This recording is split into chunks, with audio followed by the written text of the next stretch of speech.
हिंदी में यूपीएससी की तैयारी से संबंधित प्रोग्राम्स को देखने के लिए सब्सक्राइब करें study IQ IAS Hindi. Hello everyone, very good evening.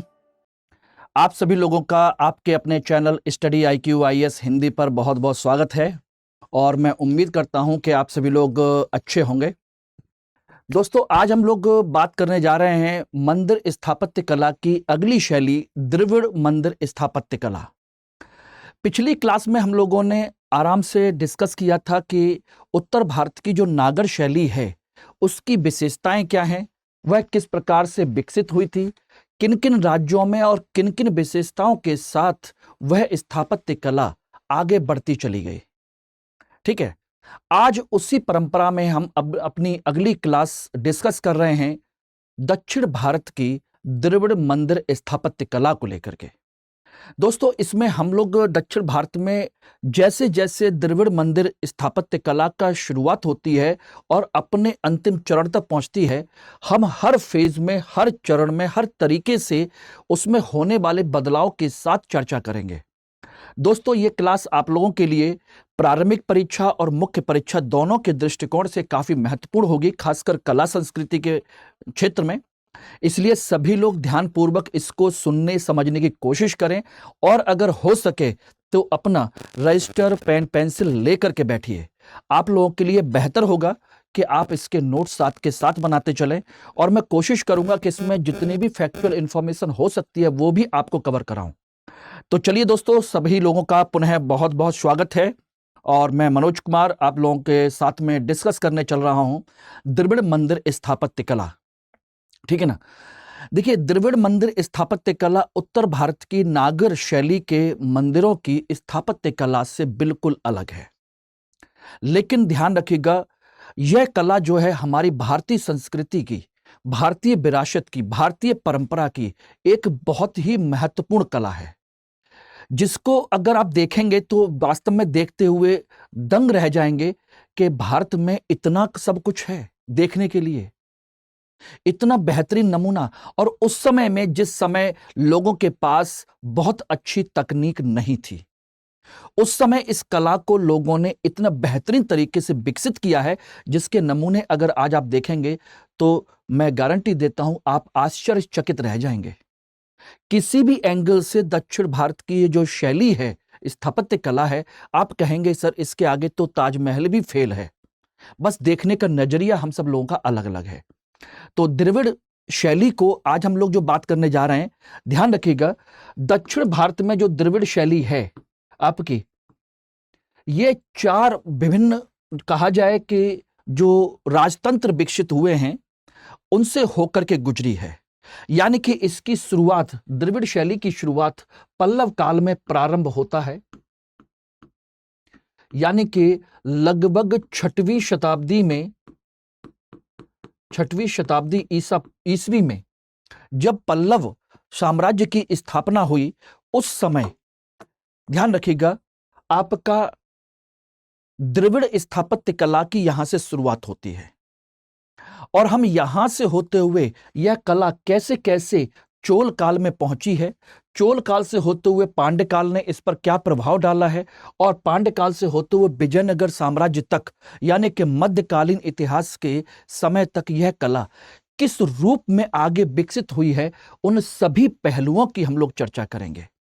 तो द्रविड़ मंदिर स्थापत्य कला में केवल इतना ही हम लोग बात नहीं कर रहे हैं कि ये मंदिर होता है, ये गोपुरम होता है, ये शिखर होता है, ये विमान होता है, उसके उदाहरण लिख लीजिए। जी नहीं, हम ऐसी कोई भी बात नहीं करने जा रहे हैं, बल्कि हम इसके सभी पहलू विस्तृत रूप से चर्चा करेंगे। मैंने बस आप लोगों की क्लास में 3 से 4 दिन का गैप लिया था, क्योंकि मैं एक पेड क्लास में एंगेज था।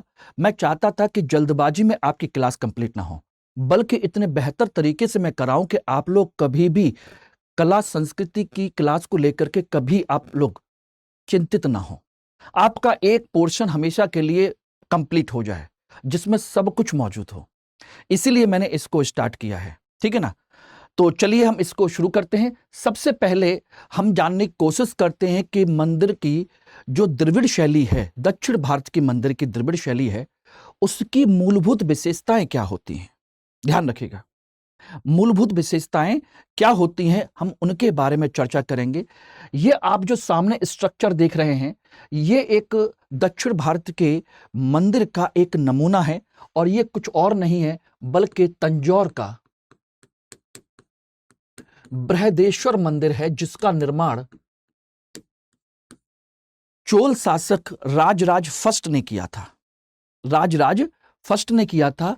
तो ये बृहदेश्वर मंदिर का एक बेहतरीन नमूना है, एरियल व्यू है, जिसमें इसके सभी पक्ष आपको साफ साफ दिखाई दे जाएंगे। इसलिए मैंने इसको यहां पर आपके सामने प्रस्तुत किया है। पहली बात तो यह ध्यान रखिएगा, द्रविड़ शैली दक्षिण भारत में कब से लेकर के कब तक विकसित हुई?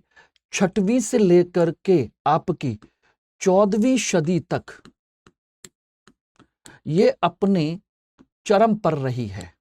14वीं सदी तक लगभग माना जाता है कि यह द्रविड़ शैली दक्षिण भारत में 6वीं से लेकर के 14वीं सदी तक। नंबर 2, यह आंध्र से लेकर के तमिलनाडु के क्षेत्र में है। क्षेत्र में इसका विकास हुआ। मूल रूप से ध्यान रखना, मूल रूप से तमिलनाडु में। आराम से समझिएगा, कोई जल्दबाजी नहीं है, इसको समझने की कोशिश करिए। मूल रूप से यह तमिलनाडु के क्षेत्र में हुई, यानी कि हम कह सकते हैं कृष्णा नदी से लेकर के कन्याकुमारी जो नदी है, क्षेत्र है, उसके बीच में यह पूरी तरह विकसित हुई है। यानी कि हम कह सकते हैं कृष्णा नदी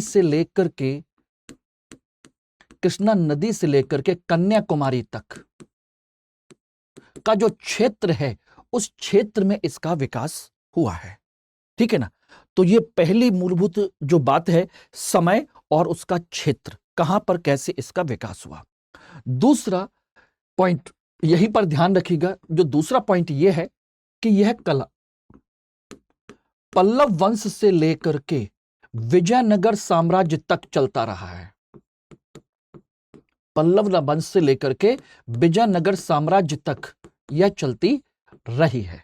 ध्यान रखिएगा, इस पीरियड में इसका परंपरा चलती रही। हां, थोड़े बहुत समय काल के अनुसार इसमें बदलाव आते रहे, हम उन बदलावों को भी चर्चा करते रहेंगे। Everybody, it is clear? तो ये मैंने एक बेसिक चीज मैंने आपको बता दी। अब हम बात करते हैं कि इस कला की मूलभूत विशेषताएं क्या होती हैं। तो मूलभूत विशेषताएं जो आपसे पूछी जा सकती हैं, द्रविड़ मंदिर कला की मूलभूत विशेषताओं की चर्चा करते हुए इसके प्रमुख उदाहरणों सहित इसको की विवेचना कीजिए, तो ये मेंस में क्वेश्चन आ सकता है या प्रारंभिक परीक्षा में क्वेश्चन पूछा जा सकता है, द्रविड़ मंदिर स्थापत्य कला की निम्न में से कौन कौन सी विशेषताएं मौजूद हैं। ठीक है ना? इस तरीके से, या तुलनात्मक रूप से पूछा जा सकता है कि नागर शैली और द्रविड़ शैली के मंदिरों में क्या अंतर है, अंतर के बिंदुओं को स्पष्ट कीजिए। तो मैं एक एक करके यहां पर समझने की कोशिश कीजिए। यहां पर मैं जो आपको बताने जा रहा हूं उसको ध्यान रखिएगा।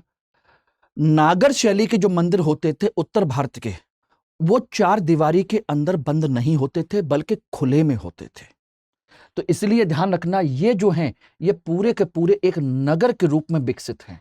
ये देखेंगे तो पूरा का पूरा एक ये नगर क्षेत्र के तौर पर हम कह सकते हैं ये विकसित है, पूरा का पूरा। ठीक है ना? नंबर 1।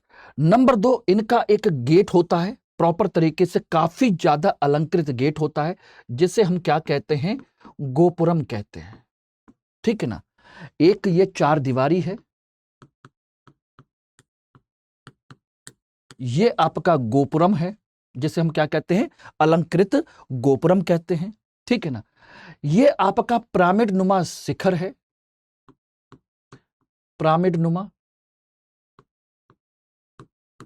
नुमा शिखर है, ध्यान रखना। और ये कैसा होता है, मोस्टली आयताकार, यानी कि जो आधार होता है आयताकार इसका होता है और ऊपर कम होता चला जाता है, इस तरीके से ये देखेंगे। और ऊपर जो रखा होता है, ये जो होता है, इसे हम गुंबद या स्तूपिका कहते हैं। क्या कहते हैं? स्तूपिका। ठीक है ना? ध्यान रखिएगा। बाकी अंदर की पूरी इसकी विशेषताएं है ही, यानी कि इसमें मंडप भी होता है, अर्धमंडप भी होता है, प्रदक्षिणा पथ भी कहीं कहीं पर पाया जाता है, कहीं कहीं नहीं पाया जाता। कुल मिलाकर के ये सारी चीजें होती हैं। सबसे महत्वपूर्ण चीज होती है कि ये जो पोर्शन है पूरा का पूरा, ये भी काफी अलंकृत होता है। अलंकृत विमान या शिखर कहते हैं इसको। ये भी काफी अलंकृत होता है और मूर्तियों से सुसज्जित होता है, मूर्तियों से। तो यहां पर तो मैंने आपको बता दिया, लेकिन इसके अलावा अब मैं इनको क्रम से कुछ चीजों को और बताने की कोशिश करता हूं। उसको आप लिखना चाहें लिख सकते हैं, देखना चाहें देख सकते हैं। इसको आप देखेंगे तो ये आप यहां पर इन विशेषताओं को प्रॉपर तरीके से नोट कर सकते हैं कि आपके द्रविड़ शैली के मंदिरों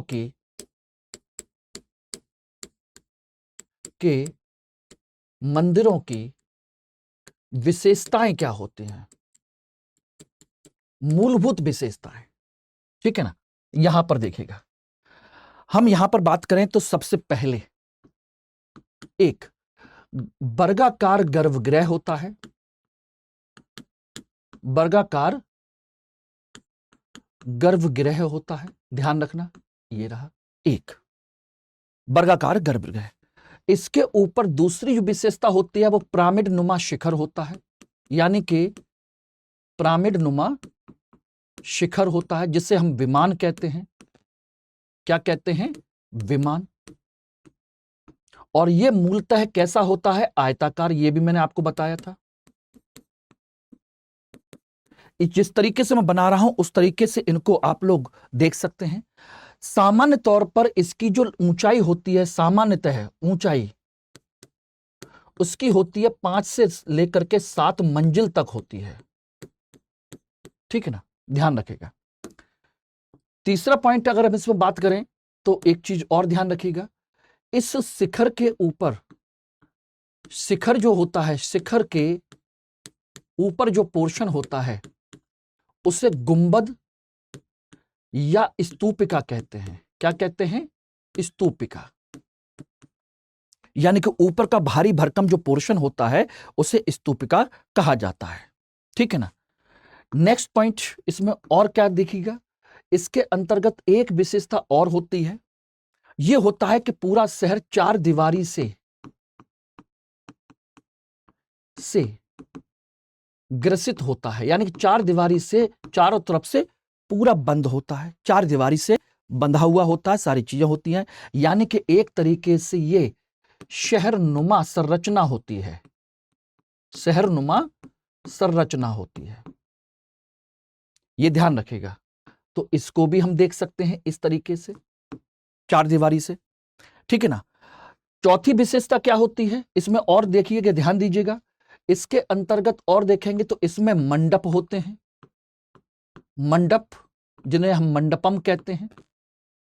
यानी कि जो गर्भगृह होता है उसके जस्ट आगे जहां पर लोग खड़े होते हैं, जहां नृत्य करते हैं, जहां भोग लगाते हैं या अपने आराध्य का दर्शन करते हैं, जहां खड़े होकर के, वो क्या होता है? मंडप या मंडपम। वो भी व्यवस्था यहां पर होती है। ठीक है ना। ऐसा नहीं कि वो नहीं होगा, ये भी होता है। इसके अलावा एक चीज और ध्यान रखिएगा, जो इनकी अलग विशेषता, बिल्कुल साफ सुथरी जिसे हम विशेषता कह सकते हैं, और वो है आपका भव्य प्रवेश द्वार। भव्य प्रवेश द्वार जो होता है जिसे हम कहते हैं गोपुरम। गोपुरम, ये इनकी अपनी अलग विशेषता है, ये है। ठीक है ना। ये दूसरी विशेषता ये रही। तीसरी विशेषता ये रही जो बिल्कुल अलग है, ध्यान रखना, जो कि उत्तर भारत में कहीं नहीं पाई जाती। चौथी विशेषता ये रही जो बिल्कुल अलग है। मंडप तो उत्तर भारत में भी पाए जा सकते हैं और दक्षिण भारत में भी पाए जा सकते हैं, लेकिन यहां पर बिल्कुल अलग है। ठीक है ना, ध्यान रखना। ओके, क्लियर हो गया। अब इसके अलावा एक चीज इसमें और देखिएगा ध्यान से, वो ध्यान से यह है कि शहर की संरचना के अंदर ही पुरोहित आवास भी होते हैं। ठीक है ना। पुरोहित आवास भी होते हैं, इसी के अंदर होते हैं, यानी पुरोहितों के रहने के निवास स्थान होते हैं। ठीक है ना। और सबसे महत्वपूर्ण चीज इसमें एक और ध्यान रखिएगा, जिसे हम कह सकते हैं और वो है आपके मंदिर को मूर्तियों से सुसज्जित करना।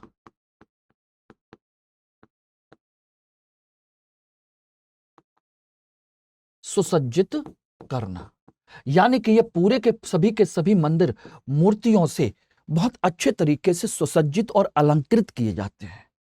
तो ये लगभग 7 से 8 मैंने इसकी मूलभूत विशेषताएं आपको बताई हैं, जिनको आप लोग आराम से देख सकते हैं। ये द्रविड़ शैली के मंदिरों की विशेषताएं हैं। और सबसे महत्वपूर्ण विशेषता जो मैंने इसमें नहीं बताई है वो ये है कि उत्तर भारत के मंदिरों का उपयोग केवल धार्मिक गतिविधियों के लिए होता था, जबकि दक्षिण भारत के मंदिरों का उपयोग, दोस्तों ध्यान रखिएगा, सामाजिक, आर्थिक और राजनीतिक गतिविधियों के लिए भी होता था। यानी केवल ये धार्मिक केंद्र नहीं थे, बल्कि धार्मिक केंद्र के साथ साथ सामाजिक, आर्थिक और राजनीतिक गतिविधियों के केंद्र भी थे। यानी कि यहां से व्यापार का भी संचालन होता था, आर्थिक गतिविधियों का भी संचालन होता था, सामाजिक व्यवस्था का नियंत्रण भी होता था और राजनीतिक व्यवस्था का भी नियंत्रण यहां के माध्यम से किया जाता था। यह ध्यान रखिएगा, यह एक अनोखी विशेषता है जो उत्तर भारत में कहीं नहीं थी। यानी कि हम कह सकते हैं कि दक्षिण भारत के जो मंदिर हैं, के मंदिर जो हैं वह धार्मिक गतिविधियों के साथ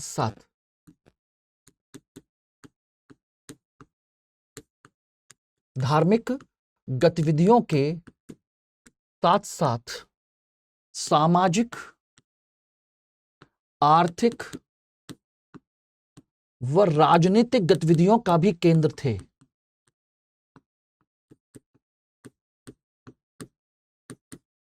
गतिविधियों का भी केंद्र थे। यानी कि यहां से जो चार चढ़ावा वगैरह आता था, वो सोचिएगा, जो पैसा, रुपया, धन दौलत जो कुछ भी आता था वो व्यापारियों को उधार दिया जाता था। व्यापारी यहां से ब्याज पर पैसा लेके जाते थे, लौटाया जाता था। उसी के माध्यम से सारी आर्थिक गतिविधियां संचालित हो जाती थी। यही मंदिर खेती किसानी भी करवाते थे। यानी कि इनको जो दान में मिली हुई जमीन है उसको किसानों को देकर उससे खेती करवाते थे। ये सारी चीजें यहां से होती थी। इसीलिए ये मंदिर अपने आप में चलते फिरते शहर या प्रासाद कहलाते थे। ये ध्यान रखिएगा। तो ये कुल मिलाकर के कुछ महत्वपूर्ण विशेषता हैं, और ये सामान्य विशेषताएं नहीं हैं, बल्कि सामान्य के साथ साथ कुछ स्पेशल या कुछ कह सकते हैं कुछ अलग विशेषताएं भी हैं जो इसको उत्तर भारत की शैली से बिल्कुल अलग करती हैं। और ध्यान रखना दोस्तों, मैं दोनों की तुलना करते हुए इसलिए बता रहा हूं कि कंपेयर करके आप लिखेंगे और पढ़ेंगे तो हमेशा के लिए आपको याद हो जाएगा। चाहे एग्जाम में आपसे तुलनात्मक अध्ययन पूछा जाए या ना पूछा जाए, अगर आप उसको तुलनात्मक तरीके से लिख करके आएंगे तो डेफिनेटली आपको उसके नंबर मिलेंगे।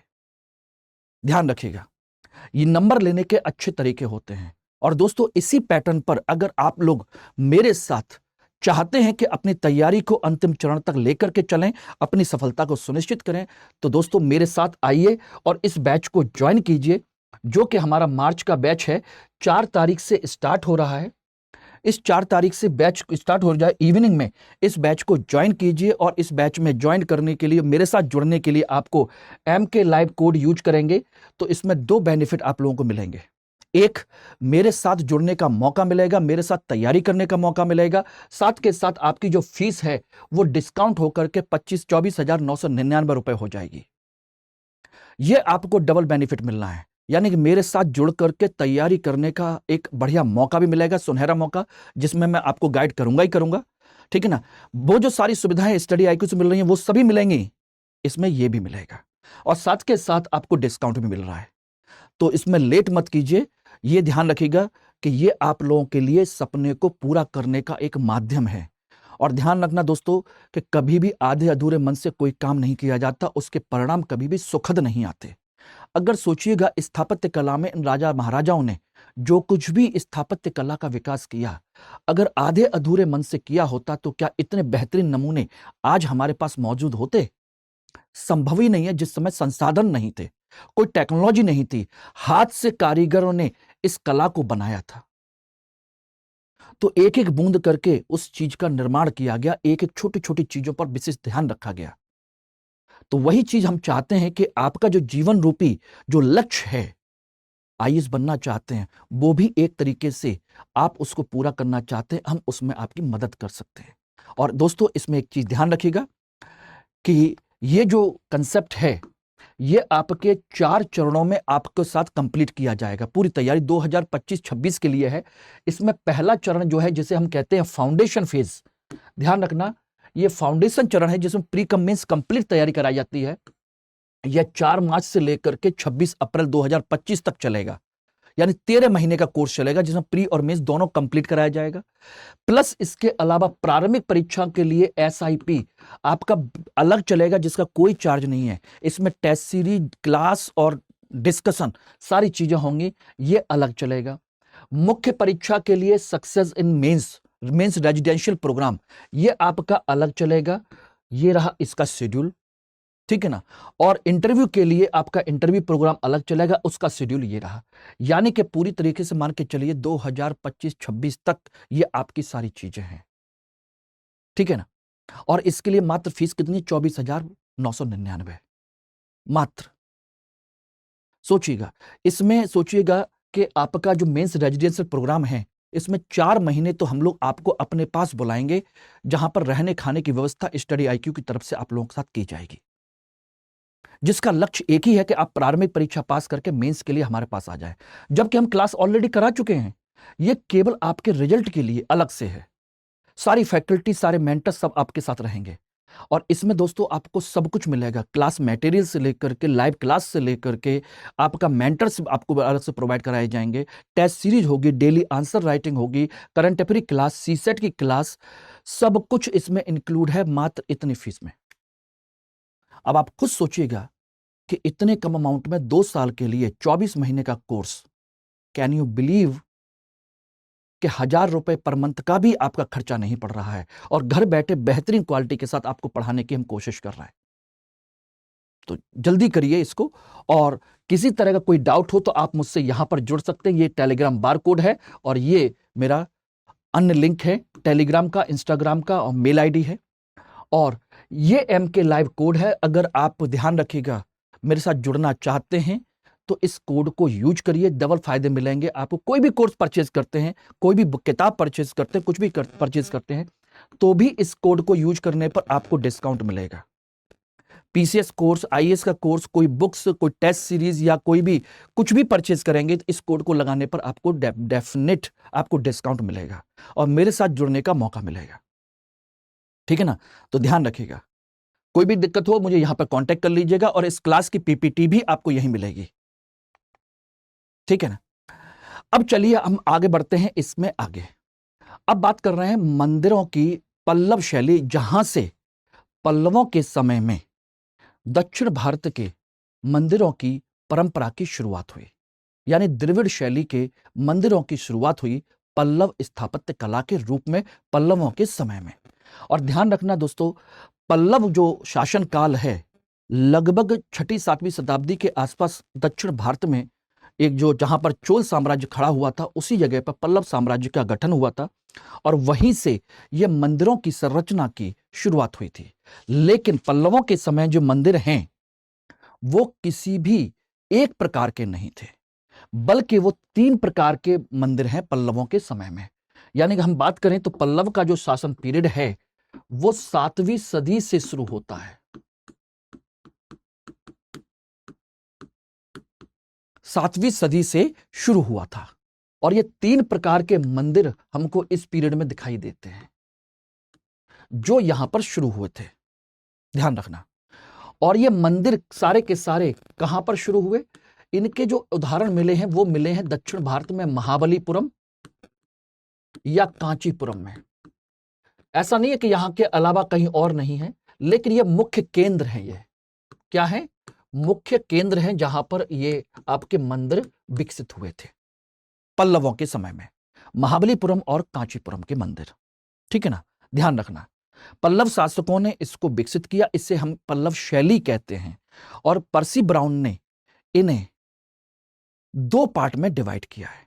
ध्यान रखना, एक बहुत बड़े इतिहासकार और स्थापत्यकार कह लीजिए, आपके कला संस्कृति के विशेषज्ञ हैं पर्सी ब्राउन। पर्सी ब्राउन ने पल्लव काल को 2 पार्ट में डिवाइड किया। 2 तरीके के मंदिर हैं। एक मंदिर हैं जिन्हें हम कहते हैं एकाश्म मंदिर, 2 रूप हैं, और एक है आपके संरचनात्मक मंदिर। एकाश्म और संरचनात्मक मंदिर, ये 2 रूप में उन्होंने विकसित किया, ठीक है ना। उसके बाद इन्होंने इसके, ध्यान रखना, 3 प्रकार भी बताए। ये 2 रूप हैं, नंबर 1, नंबर 2, 3 प्रकार बताए। बोले कौन कौन से? बोले कि मंडप मंदिर बने, ये रहे, दूसरे रथ मंदिर बने, और तीसरे संरचनात्मक मंदिर बने। ये इन्होंने इसको बताए, यानी कि ये हम कह सकते हैं प्रकार, और ये कह सकते हैं इनके रूप। इसके अलावा इन्होंने एक चीज और बताई। वो क्या बताया? इसी को ध्यान रखिएगा। इसी को कहा कि इन्होंने 4 चरण भी बताए हैं। कितने? 4 चरण। यानी कि ये सारे के सारे मंदिर जो हैं 4 चरणों में विकसित हुए हैं। कितने? 4 चरण। कौन कौन से? नंबर 1, नंबर 2, नंबर 3 और नंबर 4 चरण। किस किस के समय में? देखिए, सबसे पहला जो चरण है जिसे हम कहते हैं, उसे कहते हैं हम लोग महेंद्र वर्मन शैली। क्या कहते हैं? महेंद्र वर्मन शैली कहते हैं। दूसरी कहते हैं मामल्ल शैली। तीसरे कहते हैं राजसिंह शैली, और चौथी कहते हैं नंदी वर्मन या अपराजित शैली। ये 4 शैलियां या कह लीजिए 4 चरण हैं, ठीक है ना। तो इस तरीके से आपको जब किताब देखेंगे तो आपको कंफ्यूजन हो सकता है, सर एकाश्म मंदिर, संरचनात्मक मंदिर, मंडप मंदिर, रथ मंदिर, संरचनात्मक मंदिर, सर ये कुछ समझ में नहीं आ रहे। समझ में आएंगे, कोई समस्या नहीं है। एक्चुअली मंदिर तो हैं ये 3 ही तरह के स्ट्रक्चर के आधार पर, लेकिन इसको 4 अलग अलग शासकों ने अपने समय में विकसित किया था, ठीक है ना। ध्यान रखिएगा। तो मैं इसका स्ट्रक्चर मैं आपको बता देता हूं, यहां पर आप समझिएगा। देखिएगा, अगर हम संरचना के हिसाब से देखें तो ये मंदिर 2 तरह के हैं। एक है एकाश्म पत्थर वाले, यानी कि एक पत्थर से बने हुए, एक एकाश्म पत्थर वाले, और दूसरे हैं संरचनात्मक, जिनको जोड़ करके बनाया गया। क्या किया गया? इन्हें जोड़ करके बनाया गया, जोड़ जोड़ करके, ठीक है ना। एकाश्म पत्थर वाले मंदिर कौन कौन से हैं? एकाश्म पत्थर वाले मंदिर हैं दोस्तों 2। एक है सबसे पहले जो बने मंडप, मंडप मंदिर, यानी कि मंडप बनाए गए गुफाओं को काट करके, ठीक है ना। मंडप बनाए गए, सिंपल से गुफाएं थी, पहाड़ों की, चट्टानों की, उनको काटा गया, उनके अंदर गुफाएं टाइप की बना दी गई, वो मंडप बन गए एक तरीके से। यानी कि मंडप यानी कि एक तरीके से छतनुमा संरचना जो स्तंभों पे खड़ी हुई है, जैसे क्या कहते हैं हम लोग, बरामदा टाइप का, ठीक है ना। और वहां उसी मंडप में एक देवता की मूर्ति रखी रहती थी, बस यही था मंडप। दूसरे थे इसी में एकाश्म पत्थर से बने हुए रथ मंदिर। खास बात यह क्या थी? ये गुफा के रूप में है, और ये एक तरीके से देखा जाए तो ये खुले स्थान पर है, खुले स्थान पर, और ये चट्टान काट करके बनाए गए, चट्टानों से बनाए गए रथ मंदिर। यानी कि एक बड़ी सी चट्टान ली, ऊपर से बैठ गए और एक रथ जैसी संरचना बनाते चले गए। ये है कंसेप्ट, ठीक है ना। तो ये दूसरे रथ मंदिर हैं। और संरचनात्मक मंदिर, संरचनात्मक तो संरचनात्मक है जिनको पत्थर ईंटों को जोड़ करके बनाया गया है, ये संरचनात्मक है। ये पत्थर ईंट को जोड़ करके बनाए गए हैं, बनाए गए, ये रहे। तो इस तरीके से ये 3 प्रकार के मंदिर हैं, पत्थर के और संरचनाओं के। इनको अलग अलग शासकों ने इसको बनाया था, इसको देखें तो ध्यान रखिएगा, इस शैली को शुरू किया आपके महेंद्र वर्मन ने। महेंद्र वर्मन ने इसे शुरू किया था, इसलिए महेंद्र वर्मन शैली कहलाती है कि नहीं। उसके बाद इसी को और इन दोनों को विकसित किया था आपके मामल्ल ने, नरसिंह वर्मन सेकंड उर्फ मामल्ल ने इसको शुरू किया था, इन दोनों को किया था, ठीक है ना। तीसरा इसको शुरू किया था आपके राज सिंह ने, और इसी को अंत में लेके गए आपके नंदी बर्मन। तो राज सिंह और नंदी बर्मन का संबंध है संरचनात्मक मंदिर से, मामल्ल का संबंध है मंडप और रथ मंदिर से, और महेंद्र वर्मन का संबंध है केवल और केवल मंडप मंदिर से। तो ये पूरा स्ट्रक्चर क्लियर हो गया कि नहीं हो गया। जैसे ये मैंने बताया था कि कैसे कैसे पर्सी ब्राउन ने डिवाइन किया है, तो वो मैंने आपको पूरी तरीके से डिस्कस कर दिया है। आई थिंक समझ में आ गया होगा, है कि नहीं। देखिए, क्लास पढ़िए, ढंग से पढ़िए, अच्छे तरीके से पढ़िए। मेरा उद्देश्य एक ही है कि हर चीज को ढंग से कवर कर लीजिए, चाहे क्लास एक नहीं बल्कि 2 पार्ट में क्यों ना हो, कोई समस्या नहीं है। अच्छे समझ में आए, समय दें तो ही आपका फायदा होना होगा, अन्यथा नहीं होगा, बिल्कुल नहीं होगा, ठीक है ना। तो ये क्लियर हो गया। अब आते हैं हम एक एक करके इन सारी चीजों को देखते हैं। सबसे पहले ये देखिएगा, सबसे पहले आ जाते हैं हम लोग पल्लव स्थापत्य कला के मंडप मंदिर की संरचना पर। ये रहे मंडप मंदिर, इसको शुरू किया था, पहली बात ध्यान रखना, आपके महेंद्र वर्मन ने इसको शुरू किया था, इसको शुरू किया। दूसरा, ये क्या खास बात है, ये एकास्म पत्थर से बने हुए, यानी कि पूरे के पूरे ये देखेंगे, ये रहे स्ट्रक्चर, गुफा जैसी संरचना है और मंडप है, ये है कि नहीं। इन्हीं को हम गुहा मंदिर भी कह सकते हैं। क्या कह सकते हैं, गुहा मंदिर भी कह सकते हैं, कहते हैं। ये अलग से जोड़ के नहीं बनाए गए, बल्कि इनको ऐसे ही किया गया है, ठीक है ना। ध्यान रखिएगा, इनकी खास बात क्या है, इनकी खास बात यह है कि इन मंदिरों में एक या किसी किसी मंदिर में 2 गर्भगृह होते हैं, किसी किसी मंदिर में एक, किसी किसी मंदिर में 2 गर्भगृह हो सकते हैं। खास बात यह है। तीसरी विशेषता यह है कि यह स्तंभों पर निर्मित है, स्तंभों का निर्माण किया गया है। स्तंभ 2 हैं, ध्यान रखना, ये साधारण भी हैं और अलंकृत भी हैं। साधारण और अलंकृत दोनों प्रकार के स्तंभ इस्तेमाल किए गए हैं, इसलिए बहुत ही बेहतरीन नमूने हैं। ये देखेंगे, साधारण से भी हैं और अलंकृत भी हैं, ये देखेंगे, ये डिजाइन है। और खास बात क्या है इन स्तंभों की, जो आपको पता होना चाहिए कि यह जो स्तंभ हैं, ये सिंह स्तंभ के तौर पर हैं। कैसे हैं, सिंह स्तंभ कहलाते हैं, क्योंकि इनके निचले भाग में सिंह बने हुए हैं। सिंह, ये देखेंगे तो ये आपका सिंह बने हुए हैं, ये रहे, ये सिंह। ऐसा लगता है कि सिंह के सर के ऊपर ये स्तंभ खड़े हुए हैं, इस तरह की स्ट्रक्चर है, ये सिंह स्तंभ इनको कहा जाता है, ठीक है ना। दूसरा एक चीज और इनकी विशेषता है, यह ध्यान रखना, ये जो मंडप मंदिर बनाए गए हैं, इनमें द्वारपाल की भी संरचना बनाई गई है, द्वारपाल भी हैं,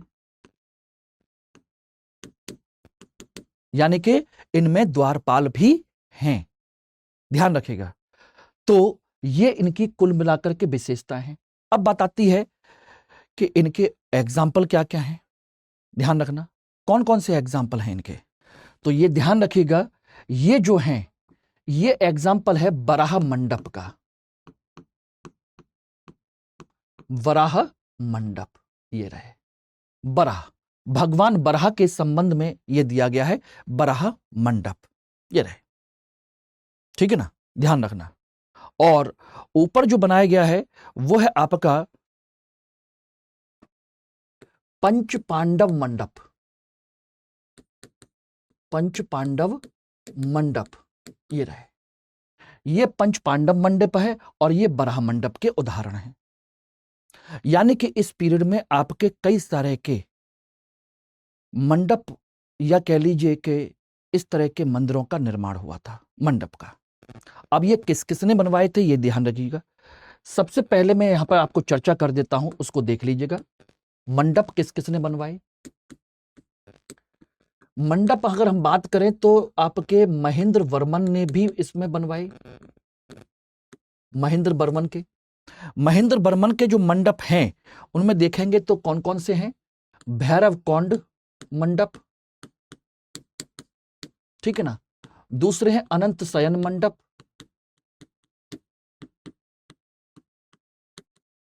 अनंत शयन मंडप, ठीक है ना। तीसरा है शिय मंगलम मंडप, शिय मंगलम मंडप, ठीक। दूसरे इसके बाद आते हैं आपके मामल्ल शैली के मंडप। मामल्ल ने कौन से बनवाए? मामल्ल बोले तो नरसिंह वर्मन मामल्ल कहते हैं इसको, नरसिंह वर्मन मामल्ल, इसलिए इसको मामल्ल शैली कहते हैं, ठीक है ना। इन्होंने दोनों प्रकार के मंदिरों का निर्माण करवाया। इसमें ध्यान दीजिएगा तो इनके हैं आपके बराह मंडप, पंच पांडव मंडप,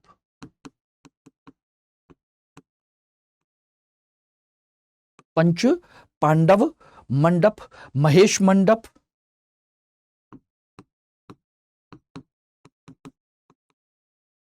ये रहे। तो इस तरीके से ये आपके मंडपों का निर्माण किया गया है। Everybody it is okay.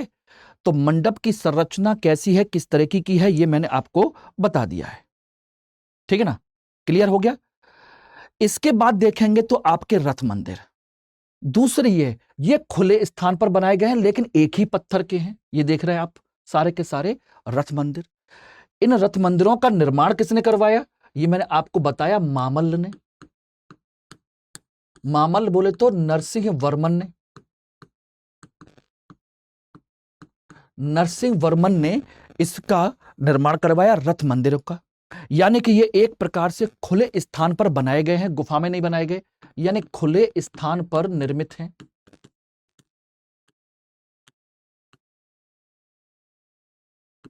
ध्यान रखना, ये भी कैसे हैं? एकाश्म पत्थर के हैं, ठीक है ना। इनमें भी एक गर्भगृह है। दूसरा, इसमें स्तंभ अलंकृत हैं। इसमें भी स्तंभ हैं, ऐसा नहीं है कि स्तंभ ना हो, इनमें भी स्तंभ बनाए गए हैं। और खास बात यह है कि ये रथनुमा बनाए गए हैं, रथनुमा रूप में निर्मित हैं। ऐसा लग रहा है जैसे कोई इनको खींच रहा है, रथ के आकार के बनाए जा रहे हैं जिनको कोई खींच रहा है, ठीक है ना। ध्यान रखना। और जो एक इंपॉर्टेंट चीज ध्यान रखिएगा, जो स्तंभ हैं ये आपके स्तंभ गोलाकार भी हैं। स्तंभ जो हैं गोलाकार, चौकोर, अष्टकोणीय, सभी प्रकार के आपके स्तंभ बनाए गए हैं, ये सभी के सभी, ठीक है ना। ध्यान रखिएगा। इनके जो उदाहरण हैं, ध्यान रखिएगा, इनके अगर मैं उदाहरणों की बात करूं, रथ मंदिर के जो उदाहरण हैं, इनका महत्वपूर्ण उदाहरण है सप्त पैगोडा। सप्त पैगोडा यानी कि पांडवों को लेकर के, पांडव और क्या कहते हैं, गणेश और लक्ष्मी, ठीक है ना। पंच पांडव में देखेंगे तो गणेश, लक्ष्मी और ये रहे। इस तरीके से सप्त पैगोडा कहलाते हैं। महाबलीपुरम में है, इनका केंद्र कहां है? ये भी महाबलीपुरम में है। मंदिर बनाए गए हैं, ये रहे आपके सामने 1 2 3 4 5। ध्यान देखिएगा, इस तरह से देखेंगे तो स्ट्रक्चर ये साइड में, यहां पर ये स्ट्रक्चर दिखाई दे रहा है, वो ये रहा, हाथी ये रहा, यानी अलग अलग एंगल से ये फोटो खींचे गए हैं। तो आराम से आप इनको देख सकते हैं, ये रहे। ध्यान रखना। लेकिन सप्त पैगोडा में कुल एक चीज और ध्यान रखना, सप्त पैगोडा में नाम सप्त पैगोडा है लेकिन कुल मंदिरों की संरचना जो है, ध्यान रखना, कुल मंदिर 8 हैं। कहते इनको सप्त पैगोडा है, लेकिन मंदिरों की संख्या 8 है। ध्यान रखना, ठीक है ना। तो ये आप देख रहे हैं सामने स्ट्रक्चर कैसे हैं, बेहतरीन नमूने हैं। ये देखिए और एंगल से और पास से देख सकते हैं। ये रहे, ये देखेंगे तो ये रहा, बाकायदा द्वारपाल बने हुए हैं। यानी कि हम कह सकते हैं रथ मंदिरों पर भी द्वारपाल का संरचना है, द्वारपाल है। यानी कि आपका ये अलंकृत है, काफी ज्यादा अलंकृत मंदिर बनाए गए हैं। ये देखेंगे, ये देखिएगा आपके द्वारपाल और स्तंभ भी हैं, अलंकृत से स्तंभ हैं। जो पहले से परंपरा चली आ रही थी उसी तरीके की से स्तंभ की परंपरा। और ऊपर स्ट्रक्चर देखेंगे तो यहां से एक पिरामिड के स्ट्रक्चर जैसा बनना यहां से शुरू हो जाता है। ये देखेंगे, ये सब से स्तंभ और द्वारपाल की संरचना है, ये सब के सब। बात आती है कि आखिर वो कितने मंदिर हैं, कौन कौन से मंदिर हैं सप्त पैगोडा में। इसका जो बेहतरीन उदाहरण है सप्त पैगोडा का, तो ध्यान रखिएगा, धर्मराज, धर्मराज, ये धर्मराज मंदिर है सबसे बड़ा, धर्मराज का ये सबसे बड़ा है, सबसे बड़ा, सबसे सुंदर, ठीक है ना। ये है द्रौपदी, द्रौपदी का ये सबसे छोटा है, द्रौपदी का सबसे छोटा। तो एक हो गया, दो हो गए, तीसरा है अर्जुन का, चौथा है भीम का, पांचवा है नकुल और सहदेव का, दोनों का एक साथ है,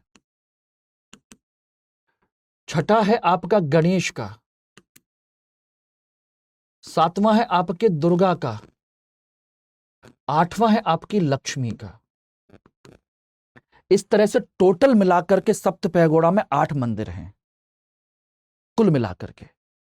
ध्यान रखना, सबसे विशाल धर्मराज का, सबसे छोटा, सबसे सिंपल, देख सकते हैं बिल्कुल बहुत ज्यादा अलंकृत नहीं, सबसे सिंपल है वो है द्रौपदी का।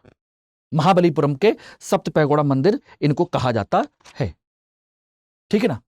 क्लियर हो गए। तो ये हो गए आपके मंडप मंदिर, रथ मंदिर, और इसको स्टार्ट किया था किसने, मामल्ल ने। अब इसके बाद आते हैं आपके रथ मंदिर का एक बेहतरीन उदाहरण और देखेंगे। तो ये देख लीजिएगा कितना बेहतरीन उदाहरण है, सारी चीजें हैं अलंकृत, आपको स्तंभ यहां पर दिखाई दे रहे हैं, ये सारी चीजें मैंने आपको यहां लिखा दी है। अब इसके बाद हम बात करते हैं संरचनात्मक मंदिर की। संरचनात्मक मंदिर की शुरुआत आपके पल्लव काल में राज सिंह ने की थी, सिंह ने, और इसका केंद्र बनाया आपके कांचीपुरम, कांचीपुरम और महाबलीपुरम, कांचीपुरम और महाबलीपुरम। ये जो एग्जाम्पल है यह कांची का कैलाशनाथ मंदिर है, ये कांची का कैलाशनाथ मंदिर, ये रहा, ये पूरा का पूरा एग्जाम्पल है उसी का। उसी तरीके का आपका देख रहे हैं ऊपर स्ट्रक्चर, आगे का आपका मंडप वगैरह सब इसमें प्रॉपर तरीके से बना हुआ है। यानी कि हम कह सकते हैं संरचनात्मक मंदिर जो हैं दोस्तों, ध्यान रखना, यह द्रविड़ मंदिर स्थापत्य कला की शैली क्या प्रारंभ है, ये जिसे हम प्रॉपर तरीके से द्रविड़ शैली कहते हैं उसका प्रारंभ है, ये यहां से शुरू हुआ था, ये ध्यान रखना, ठीक है ना। ये पत्थरों से निर्मित किए गए हैं, पत्थरों से निर्मित किए गए, एकाश्म पत्थर से नहीं है, ध्यान रखना, एकाश्म पत्थर नहीं है। इसमें द्रविड़ शैली के मंदिरों की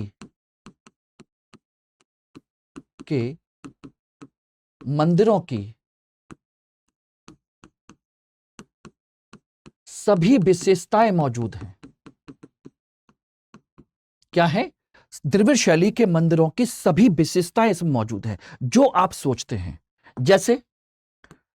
जैसे देखेंगे तो बाकायदा पूरा का पूरा एक चारों तरफ संरचना है, ठीक है ना। यहां पर आपका एक क्या है, गोपुरम है, ये आपकी 4 दीवारी है, ठीक है ना। यहां पर आपका ये रहा गर्भगृह, और उसके आगे मंडप, ये गर्भगृह है, ये मंडप है, ठीक है ना। और इसके ऊपर इस तरीके से ये रहा, ये विमान है, विमान या शिखर है, यानी कि जैसे होता है वैसे ही है। ये रहा आपका मंडप, ये रहा आपका शिखर या विमान, और ये रहा आपका स्तूपिका, ठीक है ना। और ये सब आपके स्तंभों पर निर्मित है, वो सभी विशेषताएं, यानी कि इसमें शिखर भी है, मंडप भी है, चार दीवारी भी है, गोपुरम भी है, सब कुछ है, ठीक है ना। ये सब कुछ है इसका, ये देखेंगे। इसका अगर आप व्यूज देखना चाहें तो पूरा का पूरा व्यू देखिएगा। ये रहा आपका कांची का कैलाशनाथ मंदिर का पूरा व्यू, अब आप देख लीजिएगा। तो दोस्तों ये है कांची का कैलाशनाथ मंदिर और उसकी संरचना जो कि पल्लव काल के समय में शुरू हुई थी। इसमें वो सभी विशेषताएं मौजूद हैं जो द्रविड़ शैली की विशेषताएं कहलाती हैं, यानी कि इसमें बाकायदा देखेंगे तो आप यहां से, इसका प्रवेश द्वार है, यानी कि ये आपका क्या है, गोपुरम है, ठीक है ना। यहां से आप जाएंगे तो ये मंडप है, ये आपका शिखर है, ये आपकी स्तूपिका है, सारी चीजें, सारी संरचनाएं इसमें मौजूद हैं। ये रहे आपके गोपुरम वगैरह, सब कुछ जो A to Z इसमें पाया जाता है, ये इसकी विशेषता है, ठीक है ना, ध्यान रखिएगा। तो ये है इसका स्ट्रक्चर, और इसके उदाहरण देखना चाहें तो इसके अन्य उदाहरण भी है। और यहां देखिए अलंकरण, देखिए सिंह स्तंभ का अलंकरण, सिंह स्तंभ का अलंकरण यहां पर आप देख सकते हैं, ये देखिएगा। और इसके उदाहरण देखना चाहें तो इसके उदाहरण आप देखेंगे तो मैंने आपको बता दिया, कांची का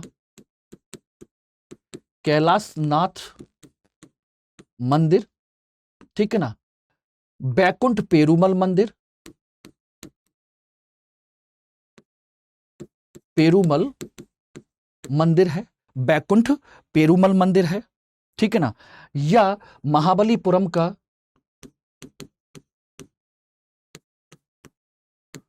शोर कहिए या तटीय मंदिर कहिए, ये सब इसी पीरियड में बनाए गए, ये सब। और इसके बाद आते हैं आपके संरचनात्मक मंदिर के संदर्भ में देखें तो आपके आ जाते हैं इसी में आपके संरचनात्मक मंदिर का नंदी वर्मन शैली, नंदी वर्मन शैली भी इसी का उदाहरण है, लेकिन यह पतनशील अवस्था कहलाती है, पतनशील अवस्था कहलाती है, ठीक है ना। सेम वही चीज है, लेकिन इसमें ज्यादा कुछ नहीं हुआ। इसमें जो उदाहरण है ध्यान रखिएगा, आपका मातंगेश्वर मंदिर है, मातंगेश्वर मंदिर है, ठीक है ना, ये महाबलीपुरम में है। इसी में आपका है गुड्डी मल्लम का परशुरामेश्वर मंदिर, परशुरामेश्वर मंदिर, गुड्डी मल्लम,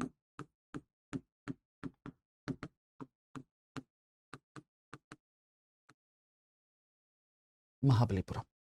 तो ये है आपके देखा जाए तो पल्लव काल के समय में विकसित हुई द्रविड़ स्थापत्य कला की विशेषताएं, ठीक है ना। तो आज इसको यहां पर हम कंप्लीट करते हैं। इसके आगे चोल और विजयनगर काल की स्थापत्य कला की चर्चा फिर करेंगे। तब तक के लिए आप लोगों से अलविदा। उस क्लास को कंटिन्यू देखिएगा, अंतर देखिएगा किस तरीके से उस काल में किस किस तरीके से नई चीजें विकसित होती चली गई, ठीक है ना। Thank you very much. Hindi में यूपीएससी की तैयारी से संबंधित प्रोग्राम्स को देखने के लिए सब्सक्राइब करें स्टडी IQ IAS हिंदी।